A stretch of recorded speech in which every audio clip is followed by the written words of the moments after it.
Gujarat police દ્વારા ચાલતા drugs વિરુદ્ધના અભિયાનમાં વધુ એક મોટી સફળતા મળી છે તો પોલીસ દ્વારા વેરાવળ બંદરના નલિયા ગોળી કાંઠે રેડ કરતા હેરોઇન ડ્રગ્સના કુલ 350 કરોડના 50 કિલો સીલબંધ પેકેટનો જથ્થો પકડીને કાર્યવાહી કરવામાં આવી હતી।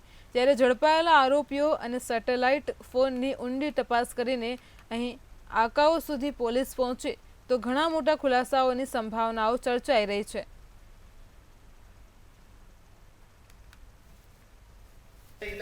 પકડવામાં આવ્યા ત્યારે એ છોકરાઓને ઓફર આપી હતી કે ભાઈ તમે મામો નામ છે મને મોબાઈલમાં તમે એને ફોન કરો તમને જોઈએ એટલા પૈસા આપશે પણ અમારે પૈસા છોકરાએ મારી આવીને કે પૈસા કરતાં અમારે દેશવાળું છે દેશના નાગરિક તરીકે અમે અમારી ફરજ નિભાવી છે ને ભલે અમારી બોધ હતી પણ અમારી ફરજ એ હતી કે દેશના નાગરિક તરીકે પહેલું રહેવું એટલે ભારત દેશના નાગરિક તરીકે અમે એને પકડાયો છે। તાત્કાલિક વિગત જ મળતા અમે પોલીસની 3-4 ટીમો અલગ અલગ બનાવી અને એ બોટની અંદર કોણ કોણ ખલાસી હતા, માલિક કોણ છે એનો સંપર્ક કર્યો।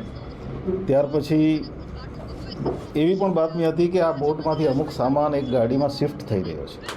એના આધારે અમે ગાડી ઇન્ટરસેપ્ટ કરી, ગાડી રોકવામાં આવી। ગાડીમાંથી 2 આરોપી અમને એટ એ ટાઈમ પહેલાં મળ્યા। એમાં એક આરોપી છે આસિફ સમા અને બીજો આરોપી છે અરબાઝ।